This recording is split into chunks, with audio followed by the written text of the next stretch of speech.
बेटी और बहू बराबर। माँ, मैं बहुत थक गई हूँ घर संभालते संभालते। यहाँ मेरी थकान किसी को नज़र नहीं आती। कुछ दिन आराम करना चाहती हूँ। सोच रही हूँ कुछ दिनों के लिए अपने मायके आ जाऊँ। आते हुए अपने बच्चों को भी साथ ले आऊँगी। वे वहीं से स्कूल चले जाएंगे। आखिर एक ही शहर में ससुराल और मायका होने का कुछ तो फ़ायदा मिले। नम्रता ने फ़ोन पर अपनी माँ से कहा। पार्वती जी ने दूसरी तरफ से कहा, हाँ बेटा, जब तेरी इच्छा हो आ जाना।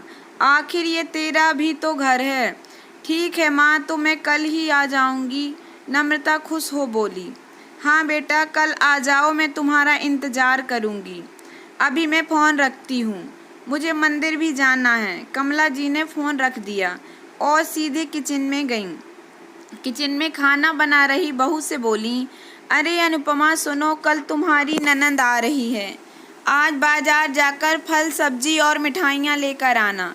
बेचारी मेरी बेटी ससुराल में नौकरों की तरह काम करती है और उस पर कोई ध्यान ही नहीं देता। यहाँ आएगी, कुछ दिन रहेगी तो उसका मन और तबीयत अच्छे रहेंगे।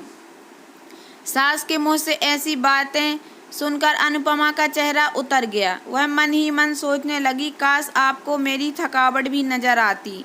मैं भी दिन रात झाड़ू पोछा बर्तन खाना बनाना मार्केट जाना और हर वह काम करती हूँ जिससे हमारे परिवार वालों को कोई दिक्कत ना हो। काश आप मुझ पर भी ध्यान दें पाती। आपकी बेटी तो जब मन में आता है तब यहाँ आ जाती है, लेकिन मैं साल में एक बार ही अपनी माँ के पास जाती हूँ, तब भी आपको प्रॉब्लम होती है। मैं भी इंसान हूँ, मेरा भी मन है, मुझे भी लगता है अपने माँ के पास जाकर थोड़ा आराम करूँ, सुख दुख की दो चार बातें करूं, अपना मन हल्का करूं। भगवान, अब तुम ही कुछ करो ताकि मेरी सास की आंखें खुलें और उसे मेरी थकावट भी नजर आए। शाम तक भगवान ने जैसे अनुपमा की सुन ली और उसकी ननंद का फ़ोन आया। ननंद ने अपनी माँ से कहा कि उसकी सास ने उसे मायके आने के लिए मना कर दिया है, इसलिए इस बार वो नहीं आ सकती। पार्वती जी बोली, ऐसे कैसे मना कर दिया? पहले तो कभी वह तुम्हें आने के लिए नहीं रोकती थी, इस बार भला क्या हो गया? लाओ मेरी बात कराओ उनसे, मैं समझाती हूँ। नम्रता ने फ़ोन अपनी सास के पास दिया। पार्वती जी ने कहा, नमस्कार समधन जी, आपसे कुछ कहना था। समधन जी ने कहा, कहिए। दरअसल नम्रता कल त्योहार है, इसलिए अपने मायके आना चाहती है। अगर आप उसे भेज दें तो अच्छा रहेगा। नम्रता की सास ने कहा, देखिए समधन जी, आपकी बेटी मायके जा कर रहे, इस बात के लिए हमने उसे कभी नहीं रोका और इस बात से हमें कोई प्रॉब्लम है भी नहीं। कुछ दिनों पहले मैं अपने रिश्तेदार की शादी में गई थी। वहाँ आपकी बहू अनुपमा की माता जी से मिलने का मौका मिला। उनसे गपशप करने के दौरान उनकी बातों से पता चला कि अनुपमा को साल में एक ही बार अपने मायके जाने को मिलता है और वह भी बहुत कम समय के लिए। मुझे लगता है आपको पहले अनुपमा को उसके मायके भेज देना चाहिए और वह जब मायके होकर आ जाएगी तो मैं नम्रता को आपके पास भेज दूंगी। एक बहुत ज़रूरी बात जो मुझे लगता है आपको समझ लेनी चाहिए कि आपको अपनी बहू को भी बेटी की तरह या बेटी से भी ज़्यादा प्यार देना चाहिए। उसे भी मायके जाने की इच्छा होती होगी। हो सकता है नम्रता के वहाँ आने से उसकी आव भगत करने के लिए आप उसे उसके मायके नहीं भेजती होंगी, या फिर वह आपसे कुछ कहने से अभी डरती हो। अगर आप उसको घर में ही कैद रखेंगी तो एक दिन ऐसा आएगा जब वह आपके खिलाफ बोलने लगेगी, फिर वह आपकी सुनेगी भी नहीं और जब चाहे तब अपने मायके जाएगी।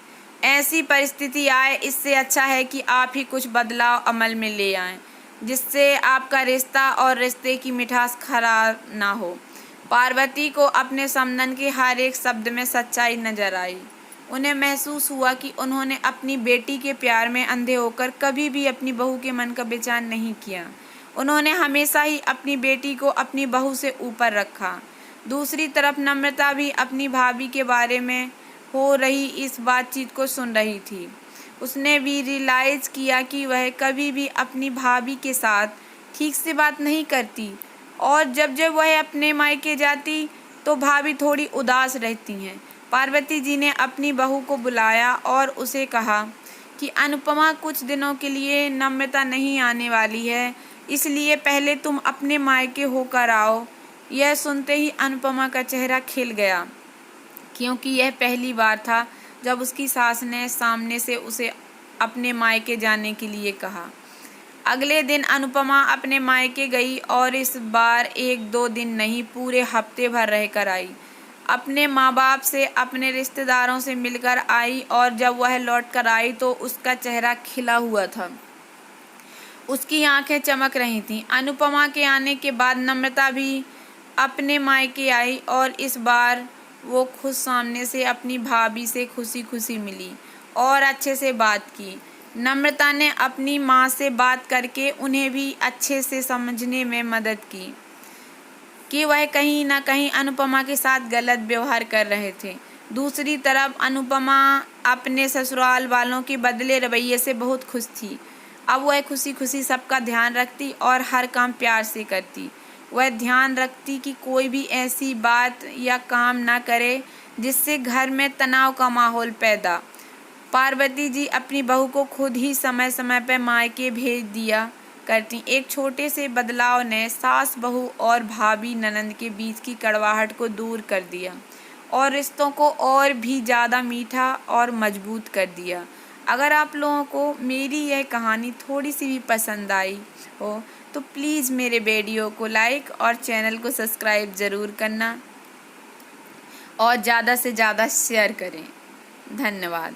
मैं ऐसी कहानियाँ रोज़ डेली लाती रहती हूँ, तो प्लीज़ मेरे वीडियो को ज़्यादा से ज़्यादा शेयर, लाइक और सब्सक्राइब ज़रूर करना। अपने दोस्तों और रिश्तेदारों में ज़्यादा से ज़्यादा शेयर करना। धन्यवाद।